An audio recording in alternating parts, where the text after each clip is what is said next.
In this episode of our series, The Shadows of Whitechapel, we're delving into the life and untimely death of Annie Chapman, known as Dark Annie, the second canonical victim of the infamous Jack the Ripper. Her story is a haunting glimpse into the grim underbelly of Victorian London, where poverty, vice, and violence stalked the fog-shrouded alleys of the East End. Annie's path from a modest upbringing to the squalid lodging houses of Whitechapel highlights how geography shaped her fate, trapping her in one of the city's most notorious districts. As we trace Annie's journey, we're also confronting the broader terror of the Whitechapel murders, a series of brutal killings in 1888 that exposed the failures of law enforcement, the perils of urban poverty, and the vulnerability of women in London's overcrowded slums. These crimes unfolded in a compact area of just a few square miles, yet they remain unsolved, shrouded in mystery. This is Annie's story, a woman navigating the shifting landscapes of 19th century England. From genteel suburbs to the desperate heart of the East End, it's also a tale of a city divided by class and geography, where the Ripper's shadow loomed over narrow streets that offered no escape. Our story begins in the bustling heart of mid-19th century London, a city exploding with industrial growth, railways, and stark social divides. Annie Eliza Smith was born in September 1841 in the Paddington area, near Harrow Road and Market Street, modest working-class neighborhoods northwest of the city center, where horse-drawn carriages clattered along cobbled roads and the Thames fog often blanketed the streets. This was a transitional zone, not the opulent West End, but far from the East End's destitution. To the south lay Knightsbridge and Brompton, emerging as fashionable districts, while north stretched the open fields, giving way to urban sprawl. Annie's father, George Smith, was a private in the 2nd Battalion of Lifeguards, stationed at the Hyde Park Barracks in Knightsbridge, a military hub with barracks and parade grounds. Her mother, Ruth Chapman, hailed from Market Street, a commercial thoroughfare lined with shops and taverns. The family married in Paddington in February 1842, 6 months after Annie's birth, at St. James Church. Paddington's population was a mix of artisans and servants. Its geography, proximity to the Grand Union Canal and new railways, meant constant movement, foreshadowing Annie's own nomadic life. Growing up in this dynamic West London, Annie was surrounded by siblings who, sadly, didn't always get along with her, perhaps due to family tensions or the era's harsh realities. By her late 20s, Annie's life shifted gears. On May 1st, 1869, at age 28, she married John Chapman, a coachman at All Saints Church in Knightsbridge. Their residence was listed as 29 Montpellier Place in Brompton, a quiet, residential street south of Kensington Gardens, where middle-class homes mingled with servant quarters. This area, with its proximity to Hyde Park and emerging museums, represented a step up, but it was still tied to service work.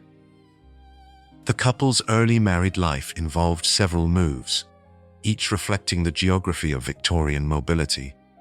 In 1870, they relocated to One Brook Mews in Bayswater, a narrow alley off Queensway, near the fashionable Notting Hill, but tucked away in stable yards, where coachmen like John lived and worked.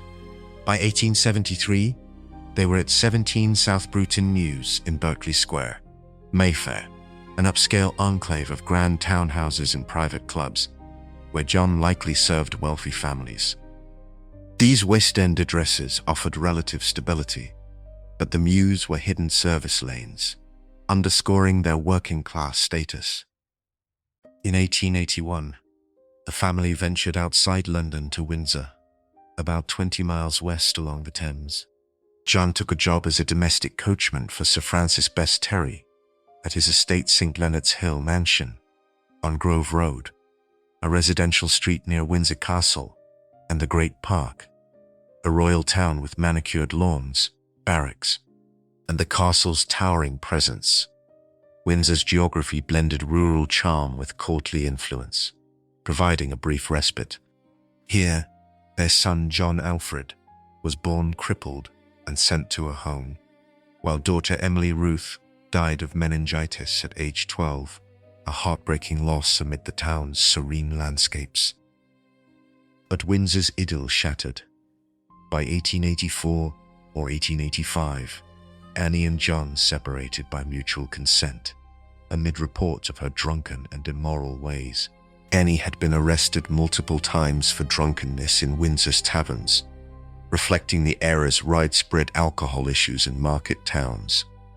John remained on Grove Road, sending her 10 shillings weekly via post office order, a lifeline that tied her back to this provincial setting even as she drifted. After separation, Annie's geography darkened. She returned to London's East End, a stark contrast to Windsor's greenery. In 1886, she lived with sieve-maker John Civvy at 30 Dorset Street in Spitalfields, a notorious slum street crammed with common lodging houses where up to 300 people shared filthy rooms. Spitalfields, once a silk-weaving hub for Huguenot immigrants, had decayed into poverty-stricken alleys east of the city, bordered by brick lanes, breweries, and commercial roads markets. John's death on Christmas Day, 1886, in Windsor, from cirrhosis, cut off her allowance, plunging her deeper into despair. She learned of it via her brother-in-law on Oxford Street, Whitechapel, a bustling thoroughfare of shops and theatres that bridged her past and present. By May 1888, Annie settled at Crossingham's lodging house at 35 Dorset Street, a grim doss house run by Timothy Donovan, where beds crossed pennies amid the stench of unwashed bodies and disease. Annie's final months were marked by relationships and struggles in this confined East End maze. She dated Edward Stanley, the pensioner, who lived at 1 Osborne Place, Whitechapel, a short walk south.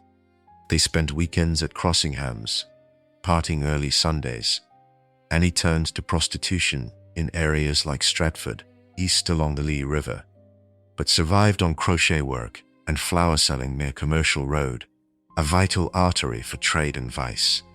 Physically, Annie was 5 feet tall, stout, with dark brown wavy hair, blue eyes, and a pallid complexion from tuberculosis and malnutrition, symptoms rampant in Whitechapel's damp, overcrowded tenements. Friends like Amelia Palmer described her as sober but fond of rum, often seen on Dorset Street's corners. In late August 1888, Annie encountered her brother Fountain on Commercial Road, accepting 2 shillings, but hiding her dire straits. Around this time, a fight with rival Eliza Cooper over Stanley or stolen soap left her bruised, possibly at the Britannia pub, more commonly known as Ringers or the Ringers, on Commercial Street or Crossingham's. Donovan noted her black eye on August 30th, a mark of the violence brewing in these tight-knit, volatile streets.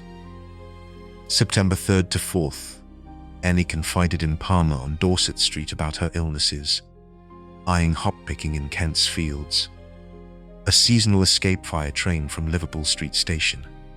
She considered the casual ward at Whitechapel Workhouse Infirmary on Baker's Row, a grim institution for the destitute, but no records confirm a visit, though medicine later found in her room suggests she sought relief there. By September 7th, Annie's desperation peaked. At 5 p.m. on Dorset Street, sober but ill, she told Palmer she needed money for lodgings or she'd roam the streets. That night, at Crossingham's kitchen, she shared beer with lodgers, mentioning a Vauxhall visit south across the Thames for family aid, likely a fib to save face. At 1:35 a.m. on September 8th, evicted for lack of bed money, Annie left Crossingham's via Little Paternoster Row toward Brushfield Street and Spitalfields Market, a nocturnal hub of fruit sellers and vagrants under gas lamps.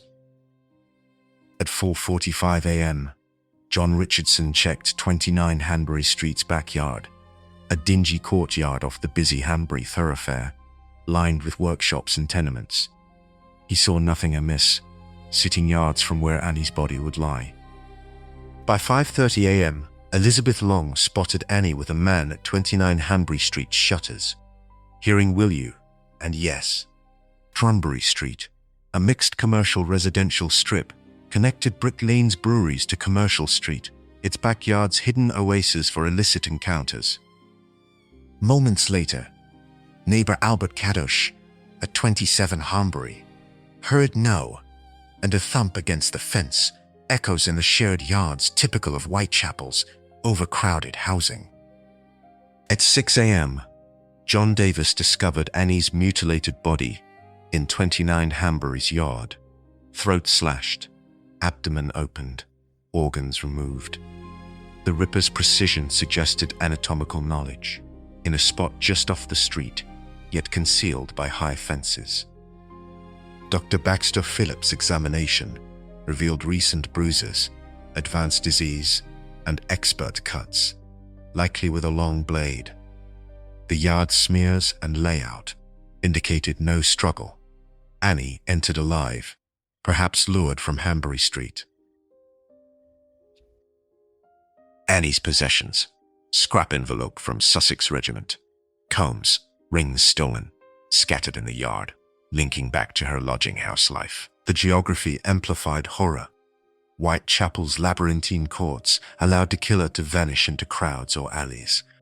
The inquest highlighted suffocation signs, recent bruises from the Cooper fight, and her deprivation, hallmarks of East End existence, where tuberculosis thrived in damp basements.